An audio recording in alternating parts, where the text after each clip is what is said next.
देश में कोरोना मरीजों का आंकड़ा 40 लाख के पार पहुंच गया है। ममता, बिल्कुल, और लगातार मरीजों की संख्या बढ़ती जा रही है। 24 घंटे में जिस तरीके से रिकॉर्ड तोड़ आंकड़े सामने आ रहे हैं वो बेहद डरावने और बेहद चिंताजनक है, क्योंकि भारत अब पहले पायदान पर आ चुका है।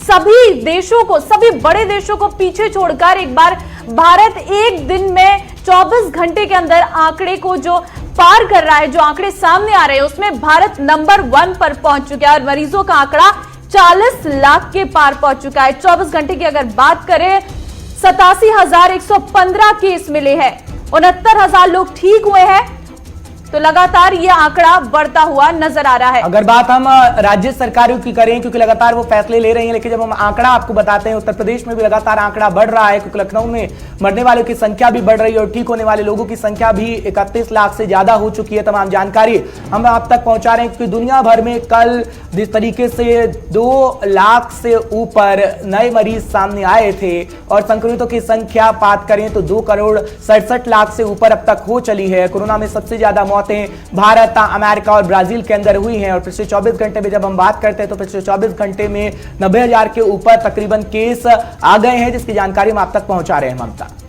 बिल्कुल, लगातार यह आंकड़ा बढ़ता जा रहा है। मरीजों का आंकड़ा 40 लाख के पार पहुंच चुका है देश में। 24 घंटे के अंदर की अगर बात करें तो 80,000 से अधिक ये केस सामने आए हैं।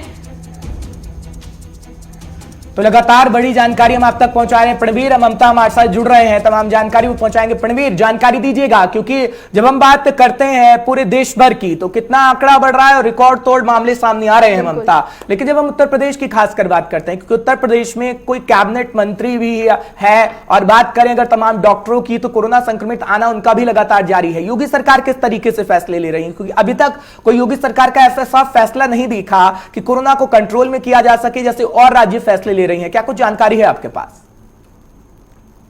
देखिए, आपको बता दें कल राजधानी लखनऊ में भी रिकॉर्ड आया कोरोना संक्रमित का।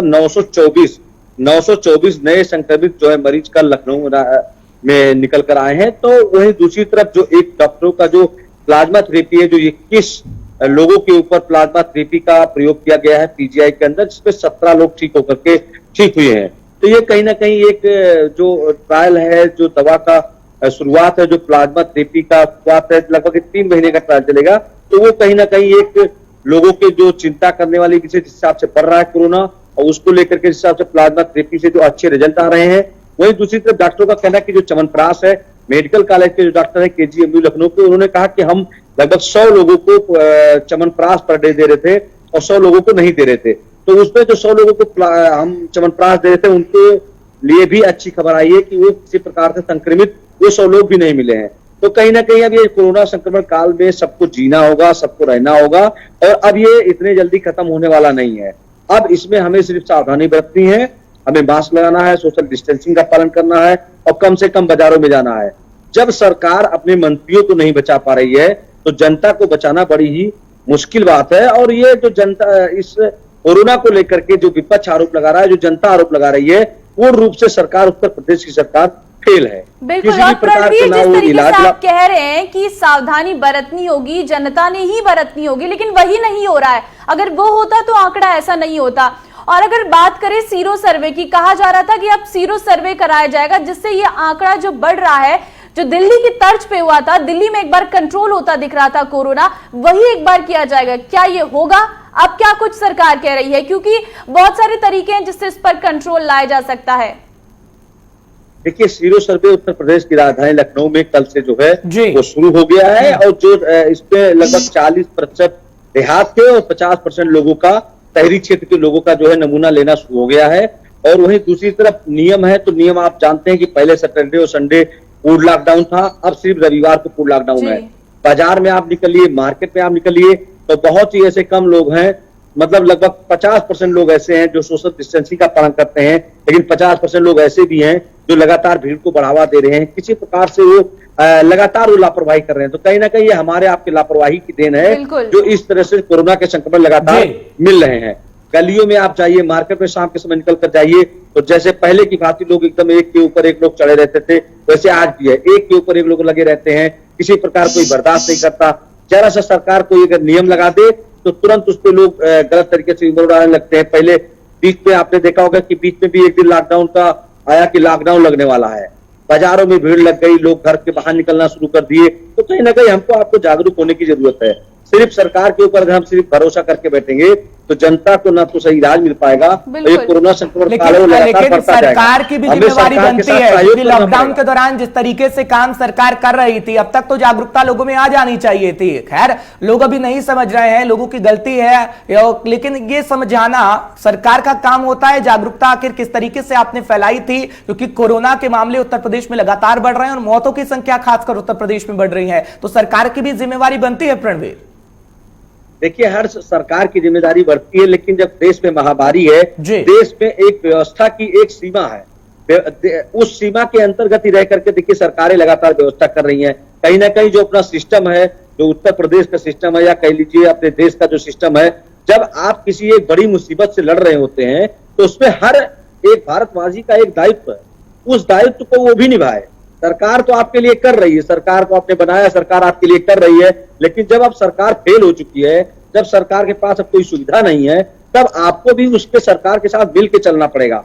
ये कोरोना संक्रमण काल देश के लिए महामारी है। लेकिन सरकार के पास सुविधा क्यों नहीं है? अस्पतालों की बात तो योगी सरकार कह रही है ना, क्योंकि हम अस्पतालों में व्यवस्था कर रहे हैं, तो क्यों? देखिए, जो योगी सरकार की दावा है, हर मैं आपको बता दूं, जो योगी सरकार का दावा है ये सिर्फ कागज में है, ये हवाई है। एम्बुलेंस में मरीज दम तोड़ रहे हैं। अभी कल ही का हरदोई का एक ऑडियो वायरल हुआ था, जिसमें परिवार लगातार आरोप लगा रहे थे कि जो उसके पेशेंट को लेकर के गए, एम्बुलेंस में ही रह गया, उसको दवा नहीं मिल पाई, वो एम्बुलेंस में ही दम तोड़ दिया।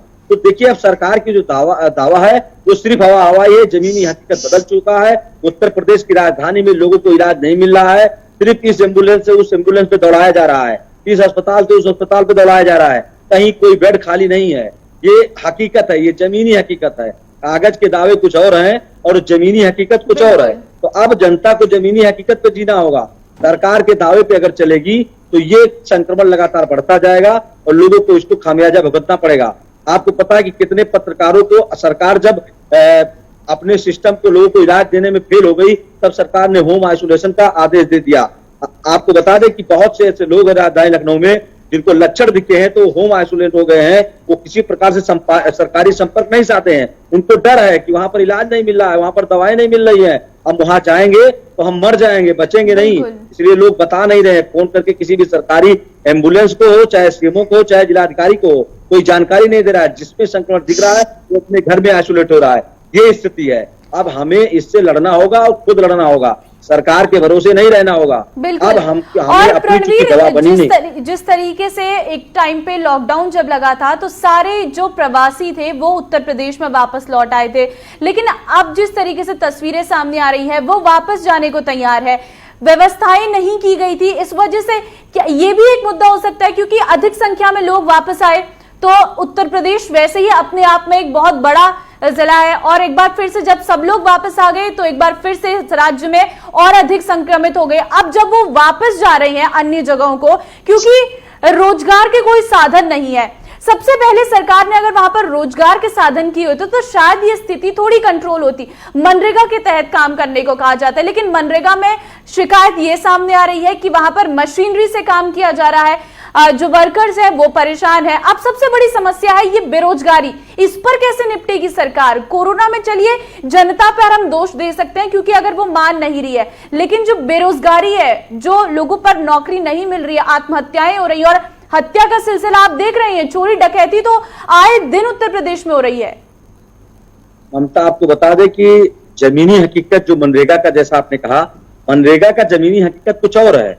मनरेगा में पहले लोग मुंबई दिल्ली में रहते थे, नाम डलवा के रखते थे और यहाँ पर उनको पैसा मिल जाता था। प्रधान जो है, ग्राम सभा के जो प्रधान है, वो कमीशन उनका परसेंटेज तय होता था कि 40% आप लीजिएगा, 7% आप लीजिएगा, और दोनों लोग मनरेगा पैसा घपला करेंगे। मनरेगा में मिट्टी काम करना पड़ता है, बरसात का समय है, इस समय मिट्टी का कोई काम बरसात में गांव देहात में जैसे कच्ची सड़कें बनना, नहर की सफाई करना, तालाबों का सुंदरीकरण करना, यही सब काम मनरेगा में होता था। अब मनरेगा में काम कैसे होगा जब बरसात हो रहा है, हर जगह पानी भरा हुआ है? क्योंकि स्थिति काफी बेहद खराब